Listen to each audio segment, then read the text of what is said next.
My dad works in B2B marketing. He came by my school for career day and said he was a big ROAS man. Then he told everyone how much he loved calculating his return on ad spend. My friends still laugh at me to this day. Not everyone gets B2B, but with LinkedIn, you'll be able to reach people who do. Get a $100 credit on your next ad campaign. Go to linkedin.com/results to claim your credit. That's linkedin.com/results. Terms and conditions apply. LinkedIn, the place to be, to be. We acknowledge the traditional owners of country throughout Australia and recognise their continuing connection to land, waters and culture. We pay our respects to their elders past, present and emerging. Welcome to This Song Is Yours, a music podcast where we chat to a new guest each week, talk about their life and creative endeavours, and talk to them about some of the music they love. Our show works by chatting to our guests about music, their songwriting techniques, and occasionally getting them to make you a playlist of the songs they love. Welcome to episode 173. I'm your host, Simon Fink. Our guest today is Your Only Great Always. The Americana-tinged side project from Peking Duk's Reuben Styles recently released their new single entitled Hurricane. In today's episode, we're speaking with Reuben about the songwriting process for the single, how this new project helps address mental health, and Reuben explains exactly what COWTECH is. Here we go. Our guest today is maybe more well known as one half of Australian party duo Peking Duk. Having started a new side project in 2020 that shows a more vulnerable side to the musician and producer, he returns this week with new single Hurricane and a nationwide tour. Please welcome to This Song Is Yours, Reuben Styles from Your Only Great Always. Good morning. Good morning. How are you? I'm very well, thank you, sir. How are you today? Not too bad. Just getting primed for our second overseas gig in about 3 years, it seems. Yeah, or 2.5. About to jump on a flight to Bali, of all places. Going to play to some... I'm sure it's going to be the Miami kind of dream, you know? if that can describe, what Bali's similar to, nothing wrong with it at all. It's the best time ever, every time. It's, those bottle service parties, you just got to embrace and just enjoy every second of it. Yeah, of course. I can imagine that, one, it must be nice to kind of... There's a number of things weather-wise going on in Australia at the moment, so it might be kind of nice to get out of there and go have a bit of a party in a little bit of a nicer location. Absolutely, yeah. It's really trying times for Sydney people, just keeping our heads above water mentally, but also literally. There's, I think, 60,000 people have been evacuated from their homes. It's crazy. It's just wild at the moment. It is very, very kind of crazy times that we do live in. Absolutely. That being said, and with no disrespect to those people, that is not why we are chatting today. We're not here to discuss the weather. We are here to talk about Hurricane, which I guess is weather related, but it is the new single from Y.O.G.A and from yourself. Congratulations, firstly, because this is a great single. Oh, thank you. Yeah, I'm super stoked to have released this one first out of the next wave of songs, and I feel like this one, it does encapsulate a lot of things. It's and I think musically it feels like a really fun sort of representation, although lyrically, the lyrics are quite dark.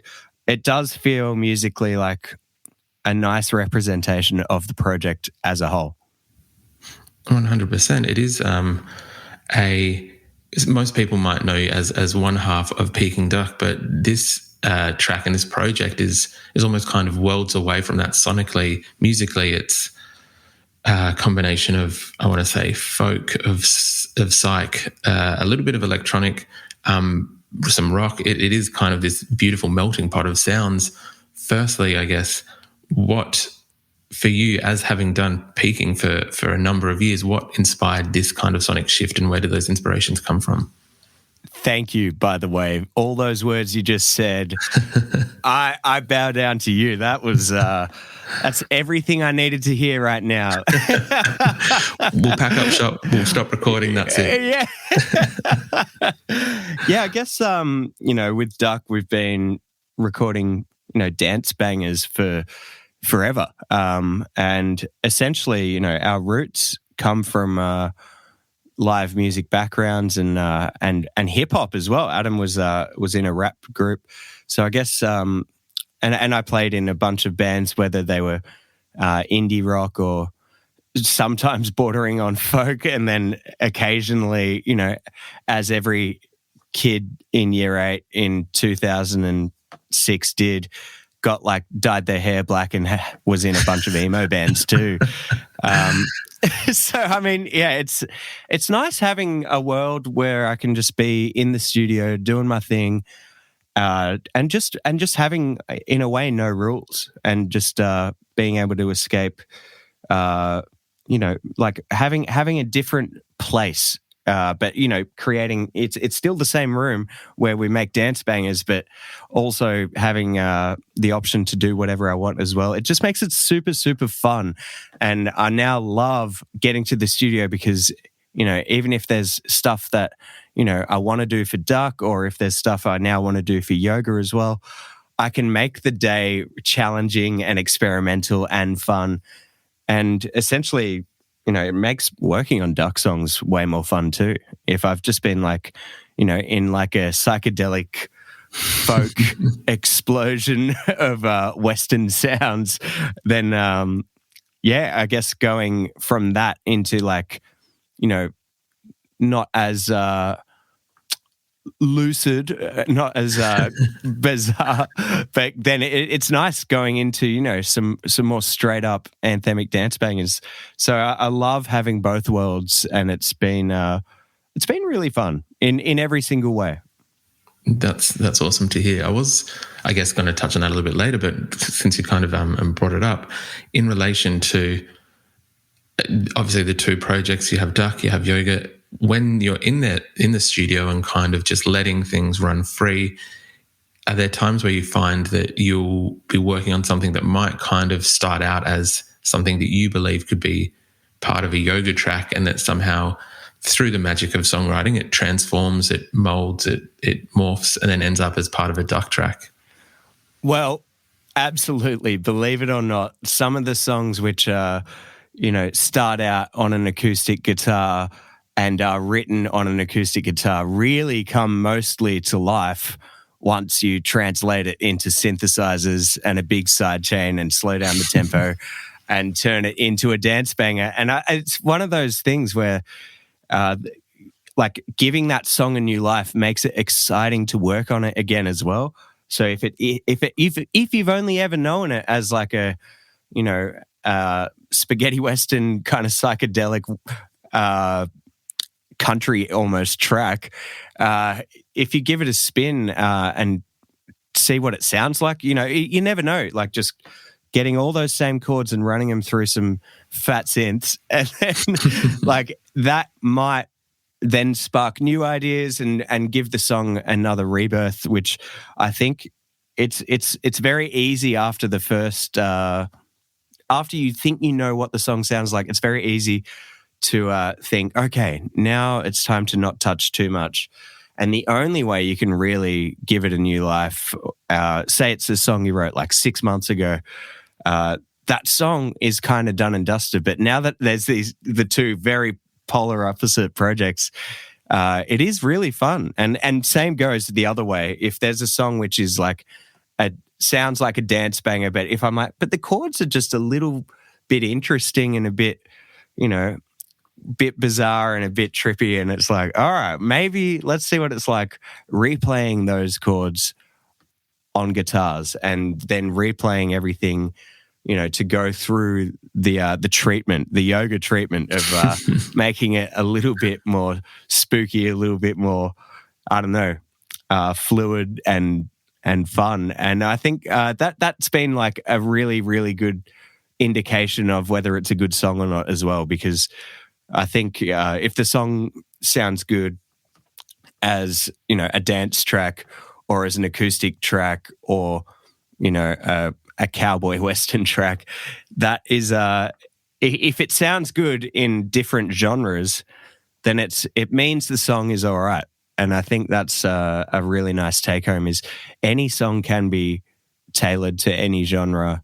And I think that's it's a good practice as a songwriter, like just seeing like what will happen. And I think it's a great way to just get your head around what the song is, and you know, sometimes, you know, maybe it could be better as a metal track. I've not tried that, but it's a fun way to explore where it could go. 100%. We've spoken to a few different artists on this podcast before in relation to, I think if a song at its core has good foundations, you really can apply it to most, if not all genres. I want to say most, just in case there's that one a very obscure genre that might not work. But it is. You can kind of tell the strength of a song by if it is by how, I guess, versatile it is. Yeah, totally. And I think you'll see where it fits best for, you know, the time based on what kind of production you put behind it, because any kind of production can, you know, accentuate a song. And so if whichever genre it seems most accentuated in is kind of, I guess, the go-to. But yeah, you can do it no matter what. You can do it any way you like. Very true. Very true. With Hurricane, I was reading that you actually kind of played most of the instruments on this track, if not all of them. Mm-hmm. I guess, when you're starting a track like this, how does the songwriting begin? And then, yeah, when you're playing every instrument, is it that you then, I guess, alter parts of the song depending on you're at your third instrument and you've worked out that this might work better as a different melody line or whatever it may be? Yeah, I think with Hurricane, it was just one of those songs where I just really wanted to have the chord not change at all. And so just keeping it on that E minor the whole way, and I did. And I was like, okay, when it's just one chord, you can melodically, you've got the world is your oyster and you can do anything you want. So I was like, just trying to like play with ideas, see which notes could make it feel a bit more trippy, a little bit more psychedelic, a little bit more drawn out.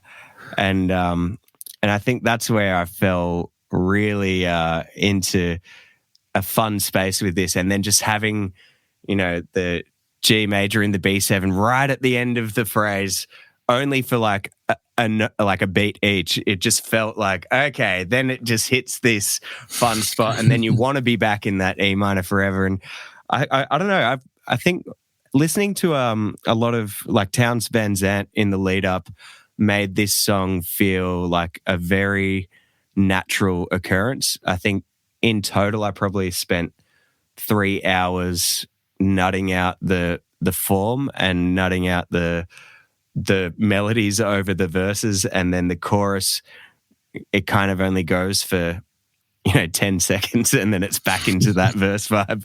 So I think, yeah, it definitely started on the acoustic, and then melodies were written just to that. And then with the bass, I felt like there was now a space for more movement, like having the boom, boom, like getting through that and making it feel like a swampy little, like, like a two-step through the swamp. That kind of felt like a way to pick up the energy a little bit. Yeah. And then, and then instrumentation, and then just like doing trickling little guitars that kind of just sat naturally on top. Didn't want to overtouch it, just keep it to its core as much as possible, and then chuck in a couple of electronic drums. I got my mate Tully actually Tully Ryan, shout outs, to lay down drums for the whole track. And then I added electronic drums on top of his drums just to give it a bit of oomph, a bit of oost. But yeah, that's kind of the whole process, start to finish, how it happened. it was just on the acoustic guitar and just little bit by little, just added each layer. Had to chuck in, of course, the mellotron, I feel like that's now a classic. If it's a yoga song, it's got to have mellotron somewhere in there, even for a second, whatever that Gregorian men's choir sounding effect is. It definitely adds to the track, and I think it also straddles a very, very beautiful fine line. I know before you kind of mentioned the spaghetti western, and I feel that it how do I word this? It touches on and it has that influence without it being almost a full soundtrack to a spaghetti western, if that makes sense. You've found that beautiful line of that it's not a full, you'll find it soundtracking a western anytime soon. But if meant as a compliment, I hope that makes sense. I hope I'm explaining No, I it correctly. totally know what you mean. Yeah, the very first yoga track that I put out was, 2 minutes of just Western Ennio Morricone chords with like a fat whistle on top. And so it was unashamedly nothing but spaghetti Western. And then it dropped into a disco track. But it was like, that as the project evolves and grows shape, it's not needing to be so, it's not starting off as a spaghetti Western song now. It's just getting little bits of influence, and I think that's kind of where I wanted to end up. And I guess that's why Hurricane felt like the that really encapsulating song. It's like it's a psychedelic, ethereal kind of folk track with a stomping beat, which is spaghetti Western, but you can't really tell why. Yeah. I can definitely appreciate that, and I think that would be the feeling that people kind of would walk away from the track with. I'm curious, is this where COWTECH began? And can you explain to some of the listeners who might not know what I'm talking about what COWTECH is?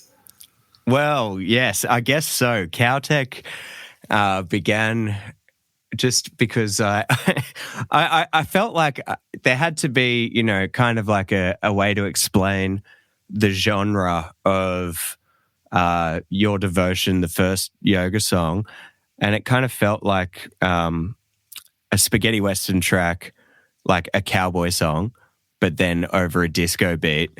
And so I think COWTECH just sort of felt like, I kind of just thought about the Caltex logo, the petrol brand.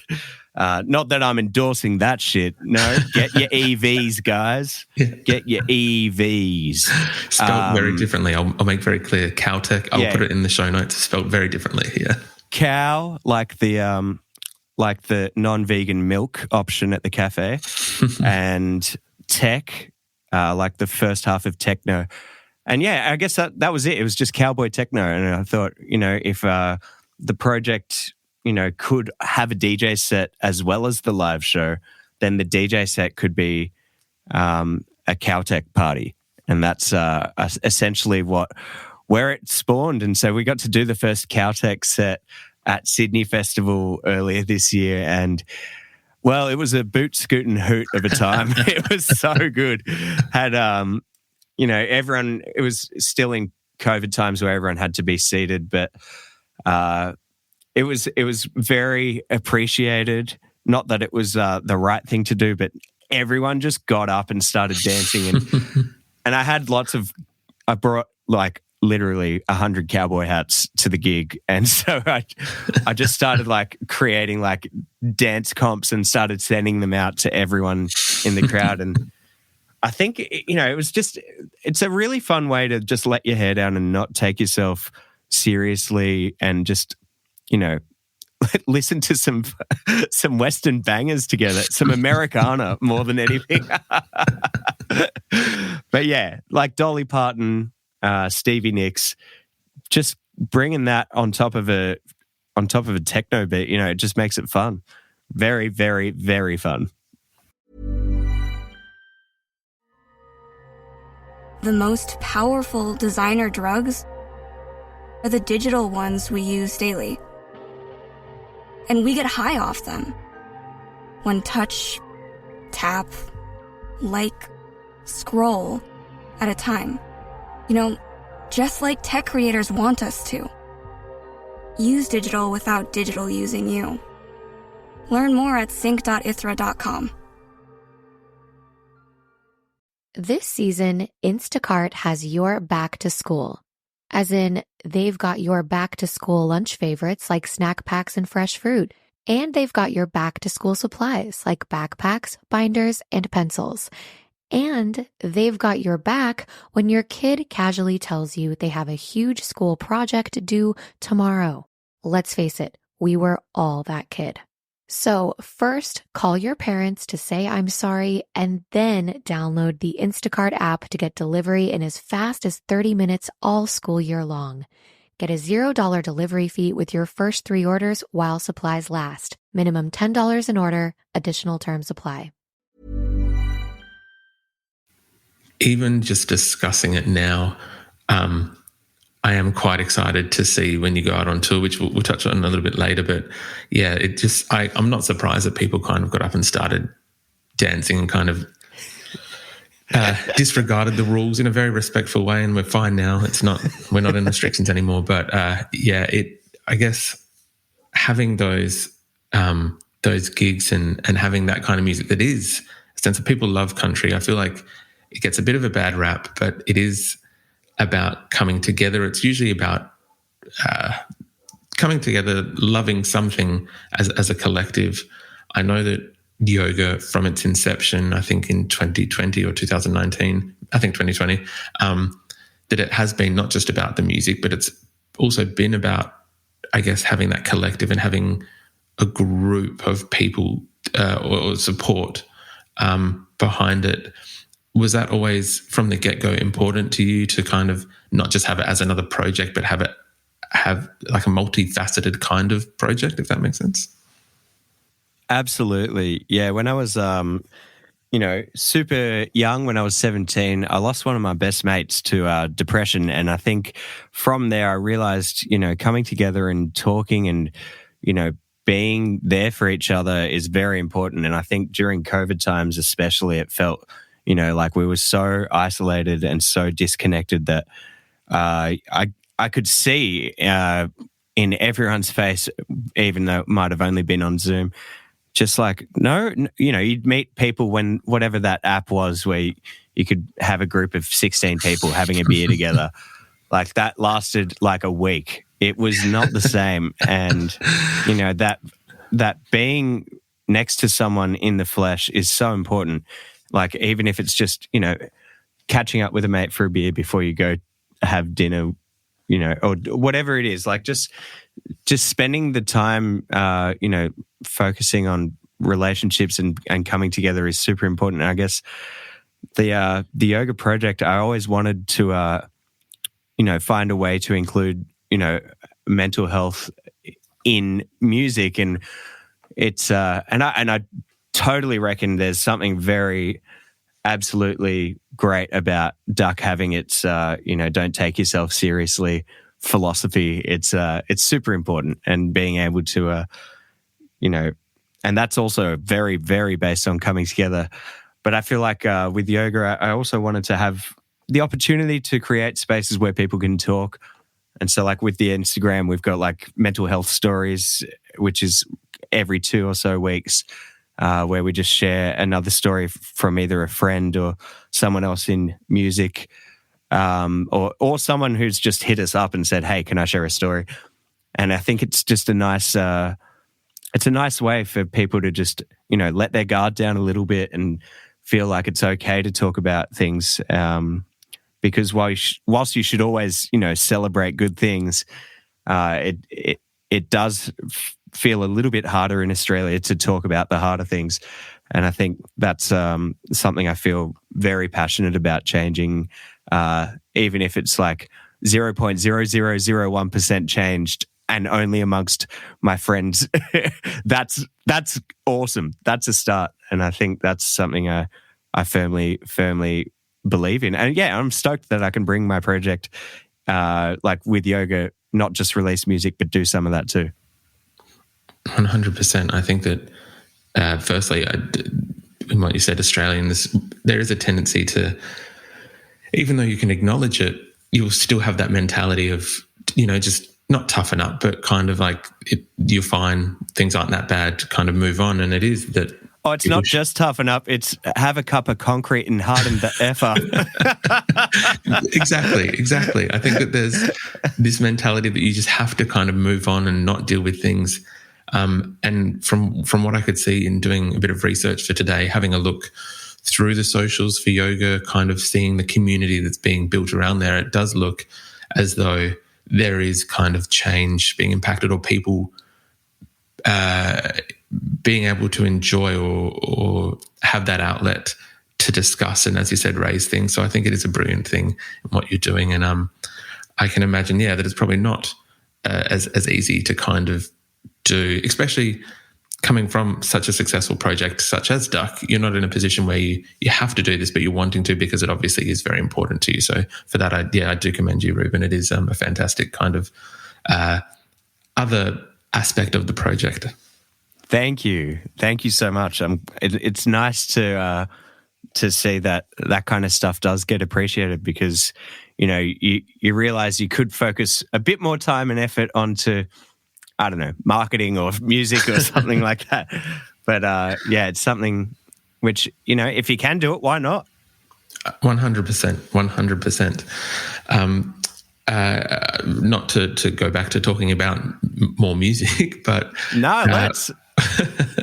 We've obviously we had the Yoga EP in 2020. There was an album last year, so it does beg the kind of question. We've got a new single now. Can we expect a bit of a trifecta in 2022? Oh man, that would be cool. But I think right now, I feel like if I just have a little bit more time to put out more singles, and because I've realized there's also a little bit of focus and attention that you don't get dropping big bodies of work that you do get on singles. So I feel like it might be nice to not be putting out like 12 songs every 5 minutes for a second. Just slow it down a little bit. Maybe drop a few singles before I just pump out like another 12 tracks or something like that. It's nice because then that single feels super special, because if you make a video clip for it like we did with Hurricane, then it feels like a special piece of work. Where if you drop 12 songs like without really much of a heads up, no one feels like you've really, for some reason, even though you have spent 6 months doing it, the perception on the other side feels like it's just like, you're just putting them out there, which that's kind of what I wanted to do when I first started. I was like, with the yoga, I was like, that's all I want to do.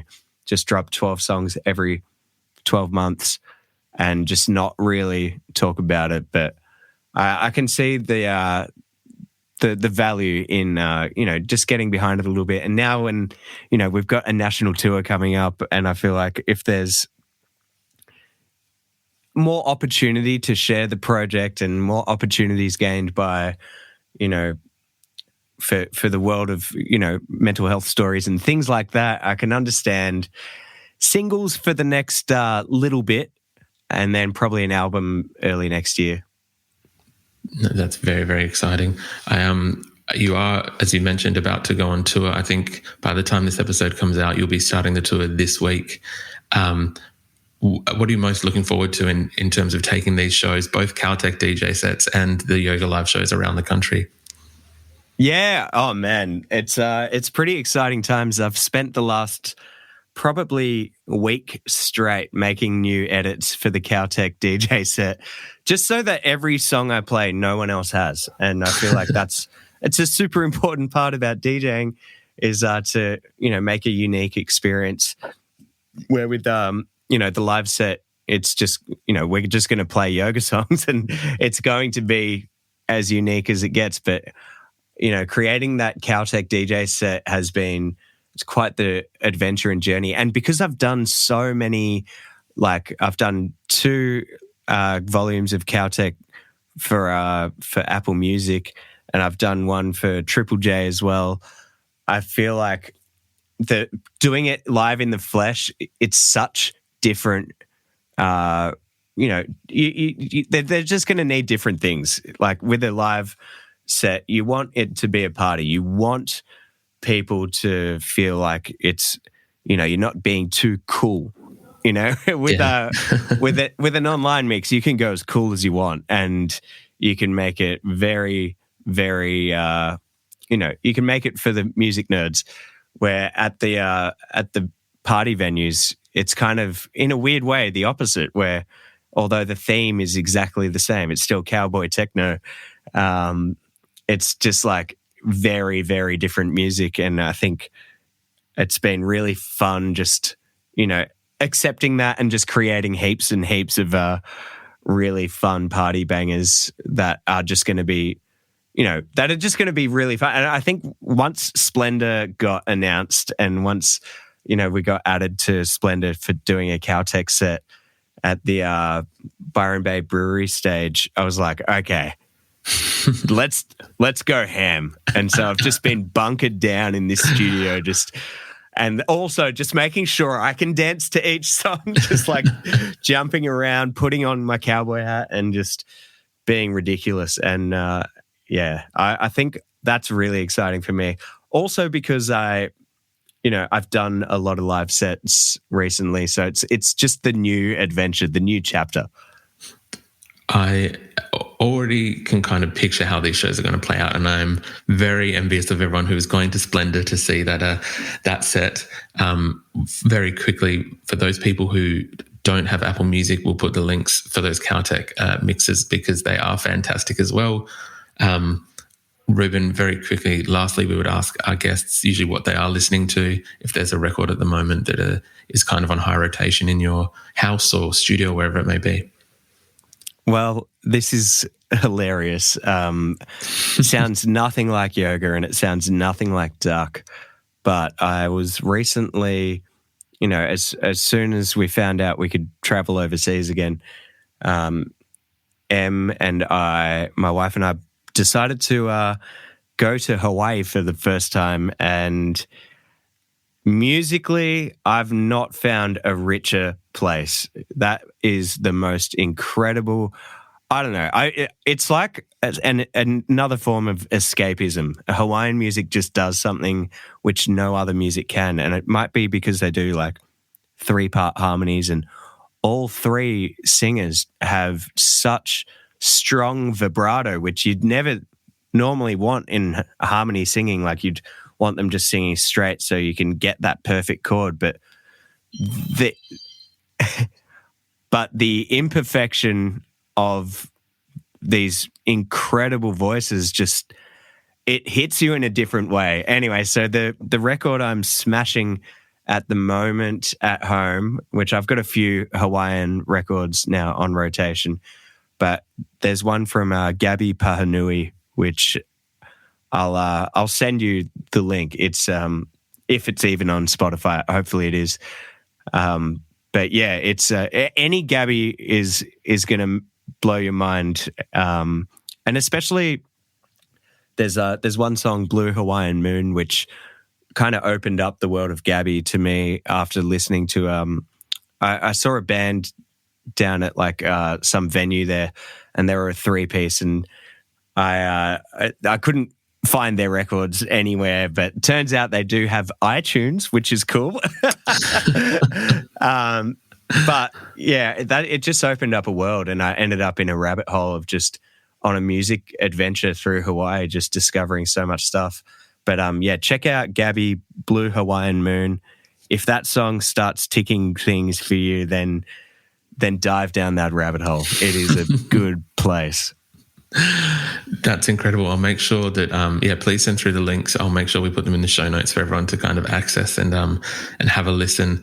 I would agree. There is something about Hawaiian music that's also not, not pretentious, not there's a lightness to it, even if it is quite serious. There's a certain aura to Hawaiian music that kind of, I think, is what makes it unique.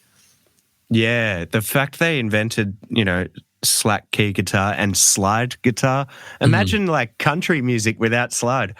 Like everything, a lot of good things came from Hawaii, including I don't know if you ever got into the rabbit hole of like 80s Japanese city pop, but they actually were inspired by all these Hawaiian groups from the 70s. So in the 70s, Japanese were traveling to Hawaii heaps, and they heard this music, and it ended up spawning like an era of an iconic Japanese sound.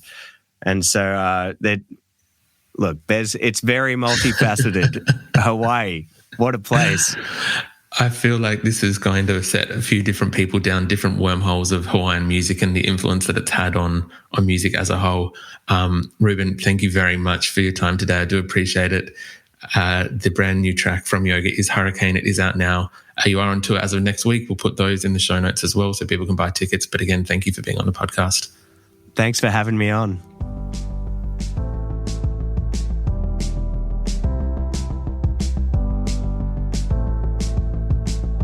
And that's our show. A massive thank you to Reuben Styles for his time. Hurricane is out now, and we've left links in the show notes if you'd like to stream the single or catch Y.O.G.A on tour.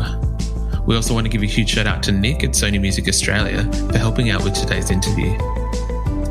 If you like this show, please subscribe wherever you get your pods and stay up to date when new episodes are released. We release new shows each Wednesday and Friday morning, and we now have a Patreon, which you can find within the show notes of this episode. You can follow the Players profile on Spotify, and you can follow us on Instagram, Facebook, and TikTok. Until next week, cheers.